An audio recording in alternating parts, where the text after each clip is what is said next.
Okay, dear students, listen. Today I will teach you about Davison and Germer experiment. Okay, it is an experiment to demonstrate the wave nature of electrons. Okay, experimental demonstration. Experimental demonstration of wave nature of electrons. Wave nature of electrons. This it has been done by Davison and Germer. Davison and Germer experiment.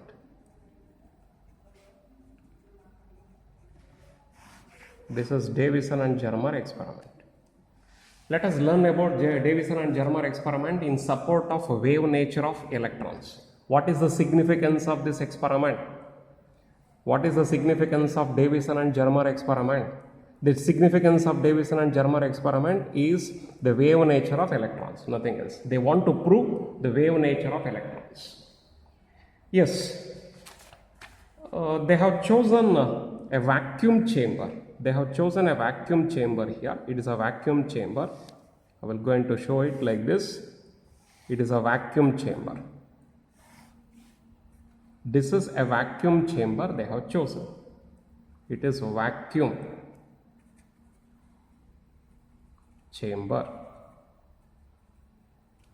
Okay, with the evacuated pump they have used and it has been evacuated.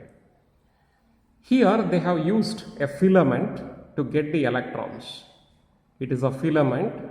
This is the filament.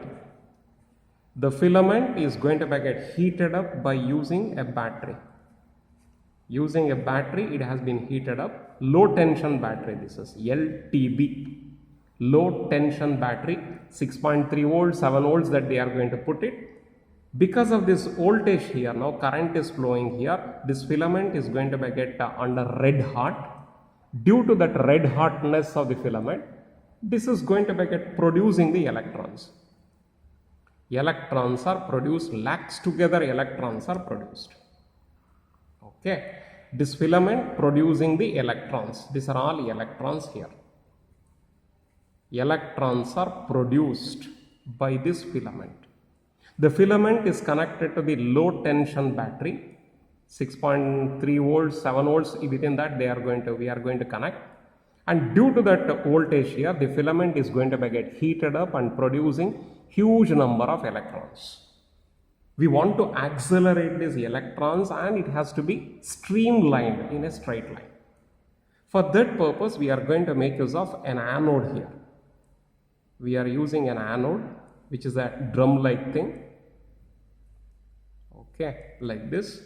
This is acting as an anode. Anode. This in turn, it has been connected to high tension voltage, positive end, because it is an anode now. We are supposed to connect it to the positive end of a battery, high tension battery. Negative, positive, negative, like this. We are supposed to connect it to the negative voltage here for this. This is negative, this is positive. This is high tension battery. We are applying a high voltage. High voltage in the sense not thousands together, 50 volts, 60, 70 volts, 80 volts like that we are applying, but here we are applying 6.3 volts. Compared to 6.3, 60 voltage is larger. Okay, using that high voltage here, electron is going to get accelerated. Anyhow, electrons are having negative charge. Electrons are having negative charge. These negatively charged electrons, which are all attracted towards this anode, and they are accelerating. They are accelerating and they are moving like this. With a high velocity, they are moving. Once they are moving with a high velocity and it is coming out of this anode with a high velocity, this particular stream of electrons in the form of a straight line, whatever it has been projected outside from the anode, they had to be incidenting. It is to be incidenting, hitting on the nickel crystal here. We have kept a nickel crystal. This is a nickel crystal. nickel crystal, it has been kept on the rotating table, and the table can be rotated perpendicular to the paper, whatever the paper is there. So perpendicular to that one, the nickel crystal can be rotating like this. It can be possible to rotate like this.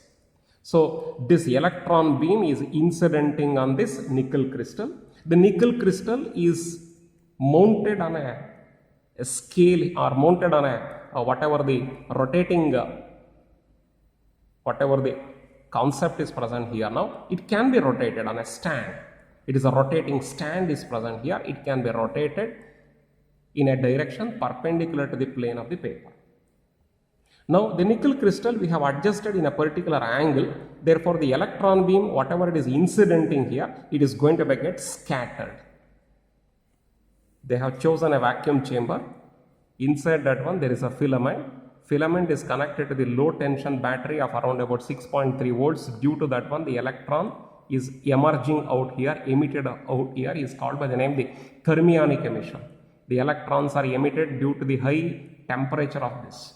The filament is going to get heated up using the battery. Due to that one, a huge number of electrons are liberated. The liberated electrons we want to accelerate with a higher amount of velocity. We are supposed to project it outside. For that purpose, we are connecting this anode to a high tension battery around about 70 volts, 65 volts that we are connecting here. Due to that voltage, electrons beam is accelerating with a high velocity and emerging out here. Whatever the emitted electrons from the anode, they are incidenting on the nickel crystal. The nickel crystal, it has been situated on a stand, and the stand can be, whatever it has been mounted, that can be rotated in a plane perpendicular to the plane of the paper. Okay. Now the electron beam, whatever it is incidenting on the nickel crystal, is going to get scattered in different angles. The scattered in different angles at one particular angle with which it has been scattered here, that angle of scattering, that I will going to take it as phi. Phi is the angle of scattering. Along that direction, whichever the electron beam is coming here, we want to receive that electron beam here using a movable collector. It has been using a movable collector here. We are going to put it like this, and there is a scale is also present here. This scale is it is in the form of a circular scale here, with graduation is said to be existing here to measure the angle. And if you want to determine the electron beam, how much it is going to get incidenting, it has been connected to a galvanometer also here. It has been connected to a galvanometer. It is a rotating scale. It is an electron collector. It is a movable collector, I can say. It is a movable collector of the electron. Electrons can be collected by this movable collector. The movable collector, whatever it is collected here, along with the circular scale, is also present to measure this angle. This angle is a scattering angle at different angles that we have to measure. Now we have to plot a graph. We have to plot a graph at a particular voltage. This potential difference, whatever we have applied, I will take it as V here. This potential difference, whatever we have applied, that I will take it as capital V here. At a particular voltage, we will plot this scattering angle versus the intensity of electrons. Where the intensity is more, for which particular angle, for which voltage, that we want to discuss, that we want to consider. For that purpose, Davison and Germer, they have conducted the experiment and they have plotted the graph. For the voltage, it varies from 44 volts to 68 volts. 44 volts to 68 volts, they have increased the voltage. And every time they have measured the intensity of electrons. The intensity of electrons versus the phi angle, they have plotted the graph. And they got ultimately, for one particular angle, they got the maximum intensity here. We have to write the graph also, don't forget. This is intensity versus the phi angle here. So at a voltage of 54 volts, don't forget, at a voltage of 54 volts, they got like this. Okay, like this they got it. Maximum, it is maximum intensity. then it decreases and like this. It has been present like this. Here it is said to be the maximum intensity. They have got it here at what voltage? 54 volts. This angle, whatever it is, the angle by which it has been scattered, that angle is equal to 50 degree. This is phi angle. So at an angle of phi is equal to 50 degree, voltage is equal to 54 volts, we are getting the electron intensity is said to be the maximum. Electron intensity is said to be maximum. We got the maximum intensity at the scattering angle is equal to 50 degree. At a voltage, whatever we have applied between the anode to the cathode, we have applied a potential difference of 54 volts here. We have applied a potential difference of 54 volts here. Due to that one, we are getting an electron intensity is said to be maximum here. We got maximum electron intensity. Follow this. Understood the concept. Once we got the electron intensity is maximum here, I can write further here in this particular one. This is a plane. This is the plane. This is the plane. The total angle is 180 degree. This is theta. This is also theta. Theta is called by the name the glancing angle. Theta is called by the name the glancing angle. Theta is equal to glancing angle, where phi is equal to scattering angle. Phi is a scattering angle. Scattering angle. I want to calculate the theta, glancing angle. Theta plus phi plus theta. Theta plus phi plus theta is equal to 180 degrees, straight line. The angle subtension for a straight line is equal to 180 degrees. Is it right? This is the straight line. This total angle is equal to 180 degree. Therefore, 180 is equal to theta plus phi plus theta, right? 180 degree is equal to theta plus phi plus theta. Theta plus phi plus theta is 180 degree. Therefore, 180 degree is equal to 2 theta plus phi. Therefore, 2 theta is equal to 180 minus phi. 180 minus phi. Right? Therefore, theta is equal to how much? Therefore, we want to calculate theta is equal to how much? Right? I will show that also. Further, I will write it here. Theta is equal to, we got 2 theta is equal to 180 minus phi. Therefore, theta is equal to 180 divided by 2 minus phi divided by 2. Therefore, theta is equal to 90 degree minus phi divided by 2. Where theta is called by the name the glancing angle. Theta is called by the name the glancing angle. Phi is equal to, here potential difference whatever we have maintained is equal to how much? 54 volts. And experimentally we got this. Phi value is equal to 50 degree. This is already we are aware of this. Phi value is 50 degree and the potential difference whatever we have applied is equal to 54 volts, for which we are going to get the electron intensity is maximum. Follow this. I will substitute this value here. Therefore, theta is equal to 90 degree minus 50 degree divided by 2. Therefore, theta is equal to 90 minus 25 degree, that is equal to 65 degree. I think it is correct. Subtraction.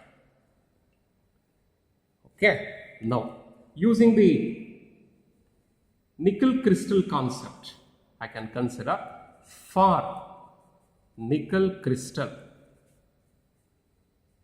If I am choosing the nickel crystal here, for the nickel crystal, the interatomic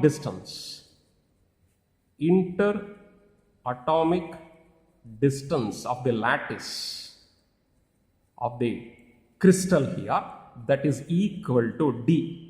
That is equal to here, that value will be equal to 0.914 angstrom.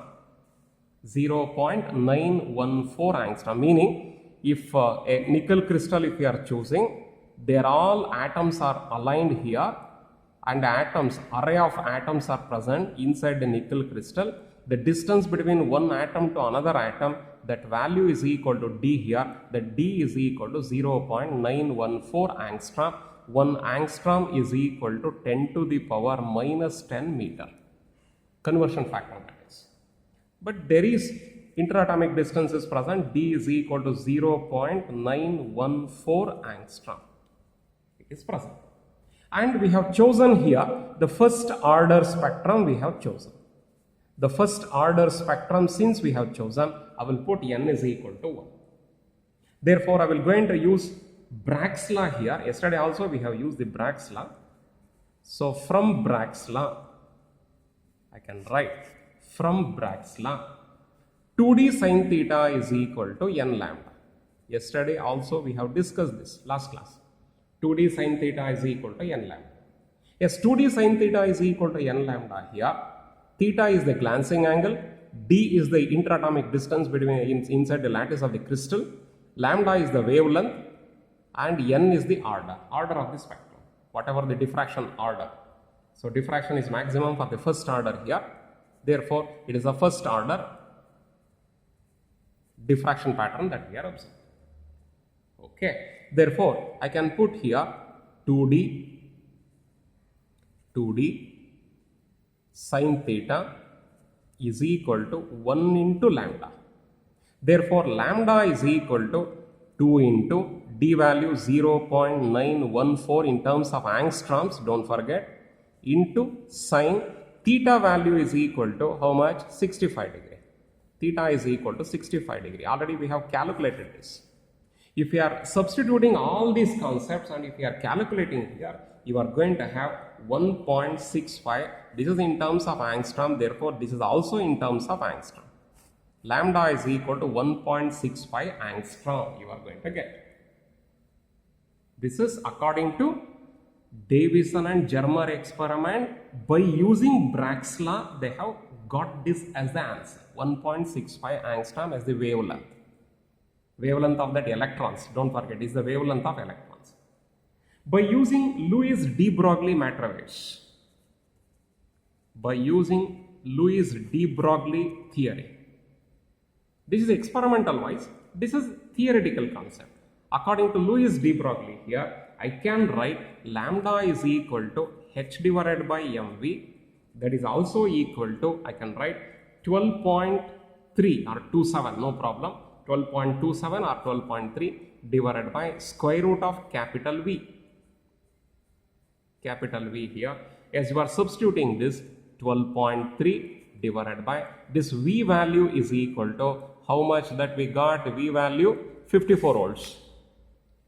54 volts here. I will put 54 here. 54. This is from theory. As you are using the theory here, because lambda is equal to here h divided by square root of 2m ev, don't forget. This is a formula we got it in the case of Louis de Broglie concept of matter waves. So if you are substituting all these things here, lambda is equal to approximately 1.65 angstrom you are getting. This is by theoretical concept. This is by experiment we got.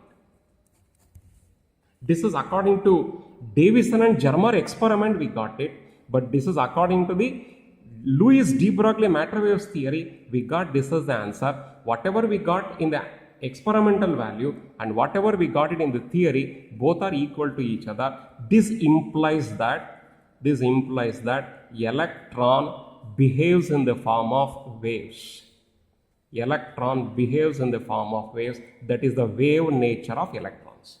That is said to be called by the name wave nature of electrons. This is an important question. We are asking for about 6 or 7 marks question. Very easy.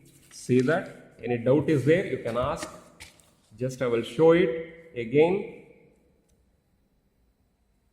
I will show this concept. Just understand about the ideas.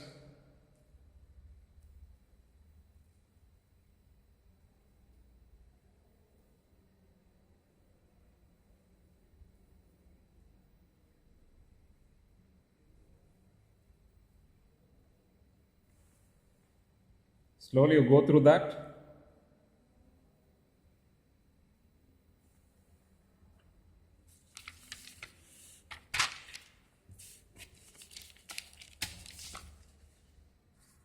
Okay. Yes.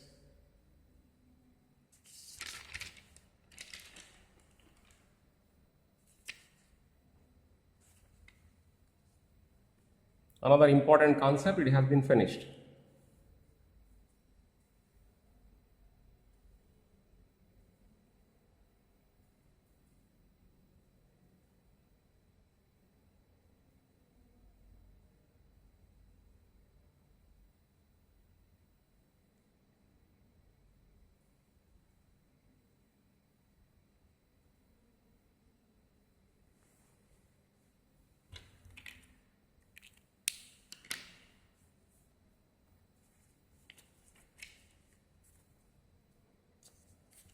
Okay. This is the concern diagram. You can understand the concern diagram here. Concentrate on the concern diagram. Vacuum chamber is present. This is a filament. It has been heated up by using a low tension battery. Then the filament producing the electron beam. We want to accelerate that electron beam. For that purpose, this anode is connected to the positive end of a high tension battery. The cathode, it has been connected to the negative end, and we are applying a higher voltage here. Due to that higher voltage, electron beam is get accelerating with a higher velocity, and it is coming out of the anode and hitting, incidenting on the nickel crystal. The nickel crystal, it has been mounted on a rotating, whatever the stand is present, perpendicular to the plane of the paper, it can be rotated. Because at different angles of scattering, we want to take this particular number of electrons, how many they are coming out here. At one particular angle only, the number of electrons, whatever it is incidenting, is more here. That particular angle is called by the name scattering angle, represented by phi.